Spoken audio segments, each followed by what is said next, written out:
A very good Sunday evening to you. This has been quite a day. Obviously, hopefully, many of us took time to get ready for the week by doing what we're made for. We did worship. But throughout the entire drum of the day, what has happened is that we are seeing that situation in Thailand where the young soccer team and their coach have been trapped in an underwater cave for almost 2 weeks now. It appears that the danger continues. One rescuer has already died, and they are seeking to rescue the boys and their coach going forward through today, through tonight, and perhaps in the next few days. And we're all wondering, worrying, and thinking, and certainly praying, that this will be a successful rescue. But that got me to thinking, something that I've been thinking about for a long time, and I'd like to share it with you just briefly on this Sunday evening. And could that be that when it comes right down to it, those of us who are entrepreneurs particularly, that we are really in the rescue business, and that every story that touches our hearts and moves us to action is oftentimes a rescue story? Well, with your permission, can I take just a few minutes on this Sunday evening, perhaps to get you ready for Monday morning in the marketplace with a few thoughts about rescue time? Day by day, day by day, oh dear Lord, 3 things I pray: to see Thee more clearly, love Thee more dearly, follow Thee more nearly, day by day. Thank you for your time. The TCENglobal.org. The TCENglobal. TCENglobal.org. That's where we hang out. This is the Christian Entrepreneur Network, and we bring you this program. I'm Stan Houston, the host for the podcast, the on-demand radio program, the Right Now radio, the over-the-top radio program, which we call the Jesus Entrepreneur Experience. And it's usually just a few minutes, maybe 12 to 20 minutes. By the way, take 20 minutes every day to learn something new. And when you do, it'll go much, much better for you. And we try to be that kind of a source of perhaps engagement, entertainment, education, maybe even a little bit of transformation, and perhaps even to touch your heart with the things of the Spirit of the living God that will truly empower you to be more creative as an entrepreneur, as a Christian entrepreneur, as a Jesus-led entrepreneur. Those of you who know me and had some experience with my teaching know that I have for many years taught what I call the Sunday night meeting. And what I mean by that is usually your weekend has been fairly busy. Certainly during the summer when there's all kinds of other activities going on. But as I say, usually you take a little bit of Saturday morning to get caught up with the work. Then you need to make sure that you go into a period of a super rest, sometimes called a Sabbath day. And that's where you take time to rest, perhaps to do a little reflection, maybe some recreation, but not vocation, not any tough work, hard work. Take the day off. Then you do Sunday morning worship, and as that day begins to come to an end, why don't you take time, perhaps to put on some music, light a candle, get into a quiet place, perhaps with your Bible, with a notebook, and think about how you're going to meet the marketplace tomorrow. So you do some praying, you do some planning, you do some purposing, you put something to paper and pen, pencil and pen and paper, you write something down, you say a prayer, and then you retire for the evening, ready for the morning to come. So I've been teaching the Sunday night meeting for some time, and hopefully that's become a little bit of your discipline.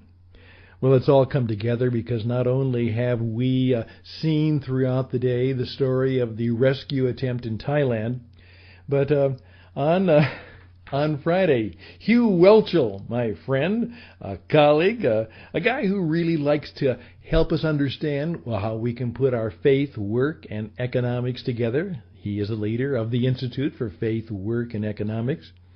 And he wrote an article, which I guess was a past article, kind of on Friday. We do the best, the blast from the past.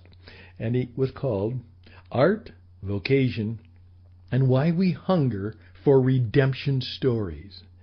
And I'm going to encourage you to check that out.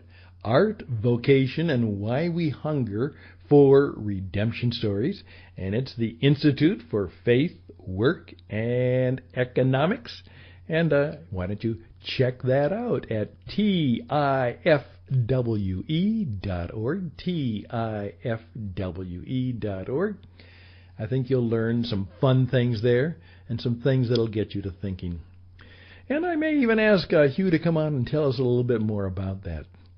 But what I want to do today is to say it's more than that. We hunger for redemption stories because it is really a part of who we are, particularly as Christian entrepreneurs.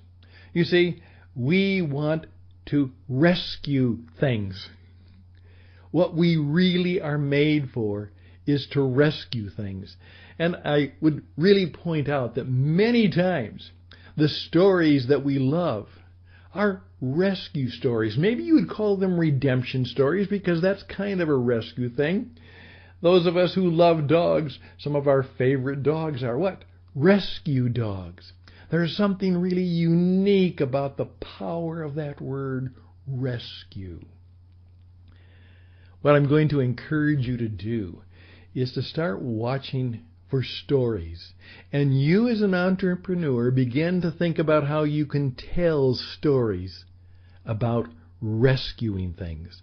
How you can view your work. Now, please keep in mind, most of the work we do, we're dealing with people who've got problems. They've got pains. There's things that have gone wrong. There's things that they just don't want to have in their lives. On the other hand, there are hopes and dreams and opportunities for something better. And they're trying to rescue from that bad thing and perhaps to reel in and rescue before they lose that opportunity for a good thing.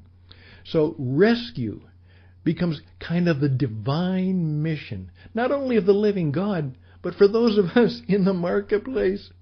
We're in the business of rescuing. That's what we were made for. We were made to create. We were made to repair. We were made to rescue things. And the kind of stories that bring about a rescue scene are those that touch our heart, move our spirits, and often move us into action. Touch our hearts, move our spirit, and move us into action. And if you don't do that, much of what you're doing will not work. I'm reading a book. It's a nice book. It's a good book. It's full of information. I mean, it's really full of stuff. And the writer has done a good job. But you know what? I can't get into it because it's got good stuff, but there's nothing there that's touching me. It's not moving me. It's not touching my heart. Oh, it's full of good stuff, but there's nothing there that is touching me and engaging me and bringing me in to his story, to the rescue attempt that we all want to be a part of. So I want that to just sit on your head for a while. And then I'd like to tell you a little bit about our response when we really are confronted with a rescue story by just going back to a simple movie of a number of years ago that the whole deal was about a rescue. And I think it might begin to illustrate why Hugh is right and why perhaps I'm even right and why the Word of God is right when we are in the rescue business.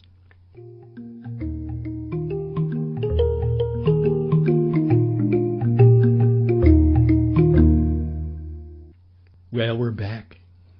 Well, if you start watching, start noticing, look at how we love, how we are made for redemption, for rescue, for bringing back to life, resuscitating, resurrection. Things die, things go wrong, things go bad, things are lost, and we want to experience rescue. A number of years ago, perhaps you remember the film. And it was based, of course, on something really true. Remember Apollo 13? That's right. That was the mission to the moon. And all of a sudden, something went drastically wrong.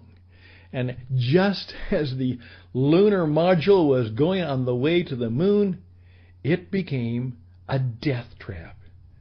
Everything went wrong. Wow.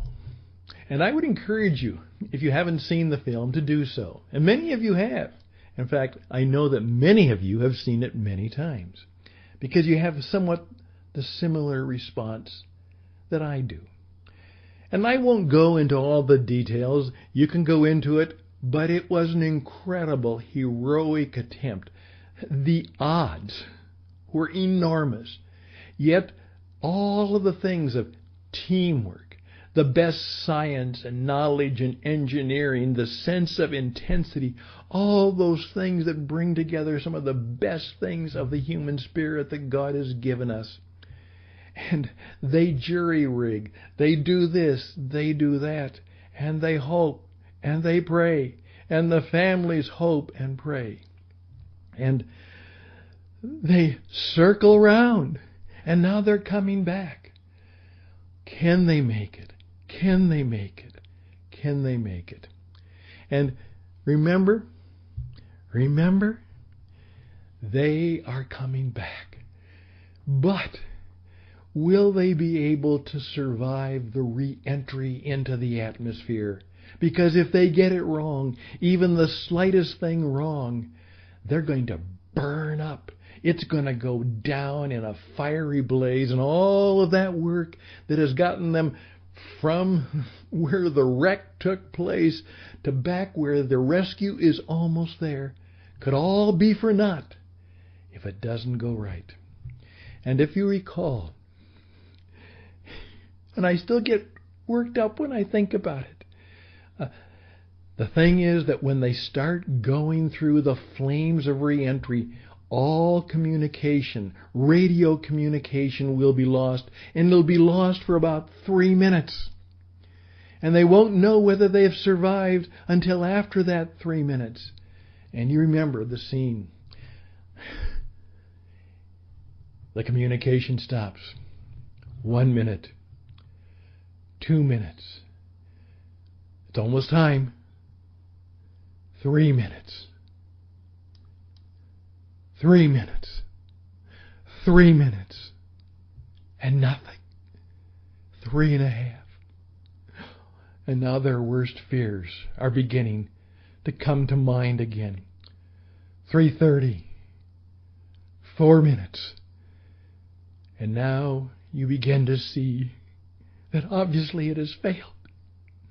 Something has gone wrong, and they have died in that fiery crash. And they won't make it.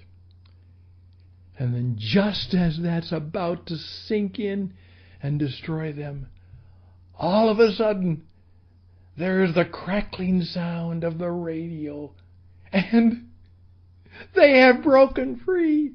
They are in planet Earth's atmosphere, and they are alive.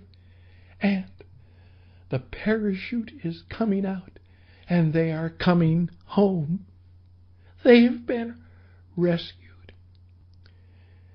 And we tear up. We start to cry. It just moves us deeply that they have been rescued. I simply point that out to you as a way, perhaps, for you to think about this week. There's a very good chance that a lot of your work, in very small ways, is rescue work. View it as holy work. View it as something that really God has enabled you and empowered you to do. And as you're thinking of things God would call you to do, please keep in mind, God delights in the joy of people who rescue each other, one another. As an entrepreneur, as a man or a woman of God, you are called to create things, to fix things, to repair things, to move things, and you're called to rescue things. May it go well for you to do just that this week. I'm Stan Houston. This is the Jesus Entrepreneur Experience.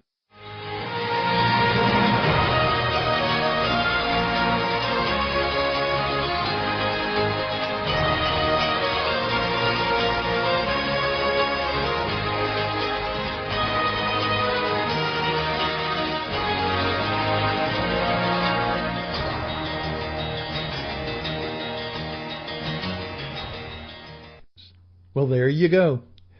Just a little thought for Sunday night. I hope it has gone well for you.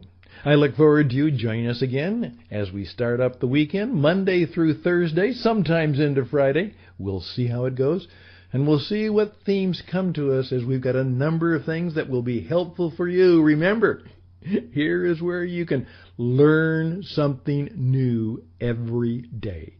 And if you learn something new every day, take 15 or 20 minutes to learn something new, I guarantee you it will go well for you. Best and blessings, and bye for now.